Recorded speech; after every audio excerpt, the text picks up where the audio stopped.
தோழமை சொந்தங்களுக்கு பணிவான வணக்கங்கள். அன்புடன் KVS. அஞ்சல் துறை 26/3/2024 அன்று அயல்நாட்டு அஞ்சலகத்திலே பணிபுரியக்கூடிய அஞ்சல் எழுத்தர்களுக்கான இடமாற்றம் குறித்த நடைமுறைகளை விளக்கி ஒரு ஆணையினை வெளியிட்டிருக்கிறது.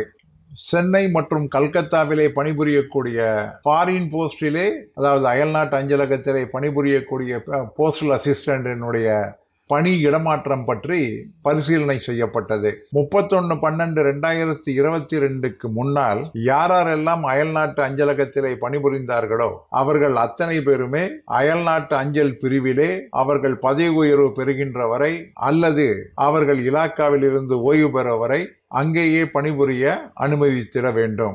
ஏற்கனவே அவர்கள் விருப்பம் தெரிவிக்காமல் யாரேனும் அயல்நாட்டு அஞ்சலகத்தில் இருந்து அஞ்சலக கோட்டங்களுக்கு இடமாற்றம் செய்திருந்தால் அவர்களெல்லாம் மீண்டும் அயல்நாட்டு அஞ்சலகத்திற்கு கொண்டு வர வேண்டும். யாரெல்லாம் ஃபாரின் போஸ்டிலே தொடர்ந்து இருக்கிறேன் என்று சொல்லுகின்றார்களோ அத்தனை பேருமே 16/11/2022 முன்னால் என்ன நடைமுறையிலே பதவி உயர்வு வழங்கப்பட்டதோ அதே நடைமுறையிலே அவர்களுக்கு பதவி உயர்வு என்பது அளிக்கப்பட வேண்டும். இனி எதிர்காலத்திலே அயல்நாட்டு அஞ்சலகத்திலே ஃபாரின் போஸ்டிலே புதிய நியமனம் PA நியமனம் என்பது இருக்கக்கூடாது.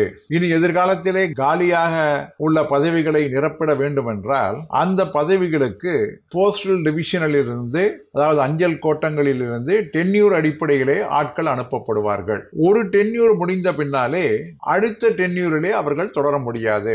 அடுத்த டென்யூருக்கு அவர் கண்டிப்பாக அஞ்சல் கோட்டங்களிலே பணிபுரிய வேண்டும்.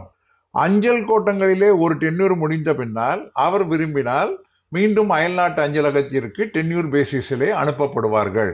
அது மட்டுமல்லாமல் ஒருவர் அயல்நாட்டு அஞ்சலகத்திலே அஞ்சலக எழுத்தராக பணிபுரிய வேண்டும் என்றால் போஸ்டல் டிவிஷனிலே அஞ்சல் கோட்டங்களிலே 2 வருட சேவை முடித்தவர்களுக்கு மட்டும்தான் அயல்நாட்டு அஞ்சலகத்திலே அஞ்சலக எழுத்தர்களாக இனி எதிர்காலத்திலே அவர்கள் அனுமதிக்கப்படுவார்கள் என்கின்ற தெளிவான உத்தரவினை வெளியிட்டிருக்கிறது.